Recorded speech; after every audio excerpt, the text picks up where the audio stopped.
Hello and welcome once again to Ask the Ed. This time it's lucky 13. Though unlucky for you lot as you have to put up with me once more. I've never got why 13 is seen as unlucky, but towers usually miss out the 13th floor, and I can remember when we moved into one home and there was no number 13 in the street. It had me really confused at the time, as I would have only been about 5. A lot of footballers would refuse to wear number 13 in the days before squad numbers, as they are a superstitious lot. I suppose I can't laugh at them, as I am horribly superstitious myself, but only about football. But I do have good reason to be superstitious, as the gravy stain on my shirt once cost Liverpool the league title. Actually, no, it was not the gravy stain that cost Liverpool.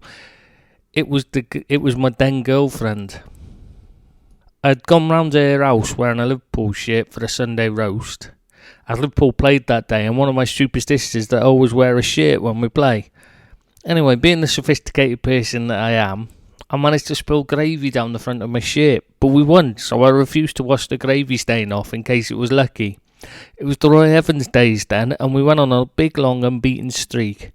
I would wear the shirt just for the game and then put it away in the wardrobe afterwards. This went on for months, and Liverpool were top of the league in a 2-horse race for the title with Manchester United. Then one day I went out and came home to find that she could take no more of seeing the gravy stain and had washed my shirt for me. Needless to say, Liverpool's title challenge collapsed, and despite being in a 2-horse race, they ended up finishing the season in 6th. Now, I never forgave her either and never will. I know the media spin the story as it was the Spice Boys and Roy's lack of discipline that cost Liverpool then, but the truth is that it was an idiot girlfriend and a washing machine that was at fault. So yes, I am also superstitious, but 13 is my lucky number, so this podcast should be fine and have no issues at all. Fingers crossed. Our first question today is from the Chelsea site, and Gianfranco Gola asks, "Hi Ed, why has Eddie Howe never been looked at by bigger clubs? Is he bankrolled by a rich owner, or has a small club keeping them in Prem easily every year and not seen as good management?" Well, first off, he is very much bankrolled by Bournemouth's very own Russian billionaire oligarch Maxim Denim. That is why the club can afford to invest heavily in the transfer market each season, and why, in effect, they reached the Premier League in the first place. As for Howe, well, there are a number of reasons other than needing money to spend. He is not being poached. For one, he admits himself he is terrible in the transfer market, so that limits the clubs that would even consider hiring him. Secondly, and worst of all, his team's defending has been utterly inept and disorganised since the day he started. If he did no coaching at all on defensive shape or systems, then they would probably defend better than they do now. It is worrying that even though he tries to work on it, they simply cannot defend. They're all over the place at the back, and that is why they are so inconsistent. The next question is from a regular question asker, Silverhead off the Liverpool site, who says, "I see your pal Rick Parry has taken share of the EFL. This can surely only make things 10 times worse. What's your take on the relationships between the EFL and the clubs, the main problems, and how on God's green earth Dick is supposed to be any help whatsoever? In my opinion, it's a huge mistake, but Prick is very good at talking himself into jobs he has absolutely no idea how to do, making a huge mess of them and then telling everyone it was someone else's fault it all went tits up. There's always a huge amount of excuses and finger pointing from him, in other directions from him, which meant he keeps getting these jobs. The problem is, no one seems to do any research when they hire someone. They just allow what someone says in an interview to decide it, which is a terrible way of picking someone for the job. The EFL is a mess as it is. The rules are totally reactive and no one is showing forethought and thinking, this might become a problem, we should do something about this. Instead, they wait until it becomes a problem, then shut the stable door while the horse is already halfway around the national course. I would have said he could get no worse, but I have great faith in Prick Parry's ability to make it far worse. I don't think Parry will have any problem dealing with the clubs per se. It's the fans he is arrogant and dismissive of. The way he acted when Liverpool's CEO towards the fans was a disgrace. He treated them with disdain, looked down his nose at them, completely forgetting he was only in the role in the first place because he was one of those Liverpool fans he was now dismissing as unimportant. Clubs in the lower leagues need a much closer relationship with their fans to compete with the lure of their Premier League clubs. Fans are vital to them. If Parry can't get his head out of his backside and start treating fans with respect, then he's going to cause problems, which will see clubs turn against him. Another question from the Liverpool site, this time from Jammo76, who asks, I've read an article on the Sky website today saying we've paid City £1 million because we've been spying on their scouting network. Do you have any information on this matter? Well, actually, this is old news, very old news in fact. The offence was a few years ago when a few of Man City's data analysts jumped ship to Liverpool, but City didn't change the logins to lock them out of their system. So they continued to use the data there. Silly thing to do, they were always going to get caught as they would have been logged in by the system each time, and Liverpool were quite rightly fined. Someone should have been aware they were doing this and told them to stop, and then flagged up the security issue with City. Hopefully lessons have been learnt on all sides.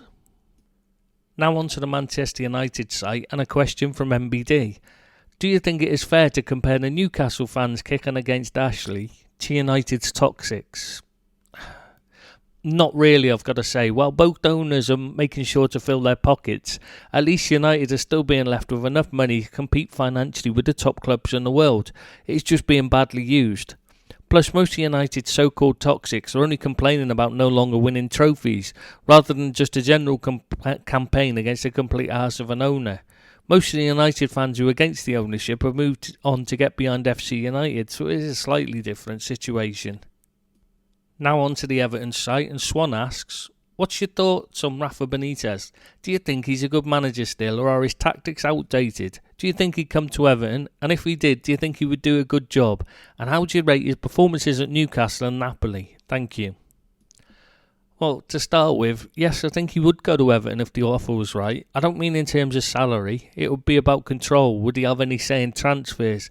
He would not take a job where he's just handed players and told to use them.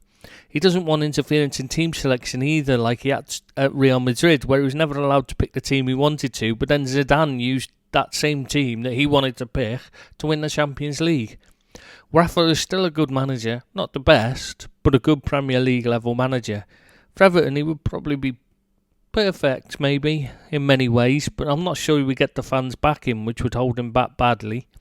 If he could win over the fans, he could turn the club back the right way. Certainly he could hold Everton in a competitive position, fighting for a top 4 position. Napoli did not handle well, though he did lay good foundations. It was just a bit of a mess he took over. And well, you only have to look at how they've got on without, since he's, with a lot of the players he brought in, how they've continued to challenge at the top of the Serie A. Newcastle he did well. When you consider the club was an utter shambles when he stepped in. When you have an owner refusing to pay for players you want and then buying players you don't, you're always in a losing situation. It's a shame because Ashley and Charnley were deliberately obstructive because they did not want a manager so beloved of the fans, as it made their position even more difficult. So it's difficult to judge him on that one. Next is Roro1892 from the Liverpool site, who asks, Alright Ed mate, my question is, in your opinion, compared to football before every player was a millionaire, how much does the money in today's football affect the players' attitude in the game? Did they try harder years ago or more now, or is it the same? Cheers mate. It's a very different world now. Back in the old days, they were playing much more football in much harder conditions. They did it out of love, so they put their heart into it. Now they are much fitter due to improvements in training and nutrition, so can work harder on the pitch. However, there are a lot of them who do not put their heart and soul into it, as they're just doing it for the money now, rather than love of the game. Swings and roundabouts, really. Some better, some try harder, some don't. So. Another question from the Liverpool site is this one from AH. Got a question for Ed1 for your Ask the Ed podcast. Before Alisson Becker came into Liverpool, we had struggled for many years with goalkeepers. I remember you saying at the time that John Achterberg was not a great goalkeeping coach, but was really liked within the club. Has J.A. improved as a goalkeeping coach, or is it just that he is working with the best in the world? Well, the point I was making is that Achterberg was a rookie coach, just learning his way initially and needed help while he learnt his role. Now he's completed all his coaching badges and become experienced and a much better coach. It was just a poor decision to throw him in at the deep end with no one to help him. He should have been guided to this point, working under a top-class goalkeeping coach until he was ready to take over. Instead, he was just cast adrift and left to find his own way. Luckily, he's headed mostly the right way. However, he's also being helped by having a lot better goalkeepers to work with now than he had in the beginning. Not just Alisson, but the backups and youngsters are of a much better level than they were when he arrived. Next is another question from Ed001 off the Liverpool site. Well, there's actually two questions, so I'll answer it in two parts. Right, first part is, hi Ed, what's your opinion on what's happened with Milan in the past decade or so? They used to be Champions League regulars and Serie A title challengers, but they can barely string together back-to-back wins anymore. I know financial mismanagement must have been one of the big factors, but even then they've managed to sign one or two decent players, but it seems like the team never managed to perform together. Well, it is about the financial mismanagement. They may have had one or two decent players, but they're in constant turmoil with owners that have no idea about the game. They were selling players they needed and keeping ones they didn't. The club is a mess from top to bottom, and the team know that, and so their head is not 100% in the game. Also, the team is not well constructed. They need bringing together as a group, but that leads into the next question. Which is, also, why do they have an aversion to signing big-name managers? Granted, a big reputation doesn't automatically mean a good manager, but they seem to always target managers from mid-table in Serie A and then wonder why those managers lead the team to mid-table in the league. Anyway, enough of my rambling. Cheers, Ed. Well, it's simple, really. They can't afford to pay for the big names.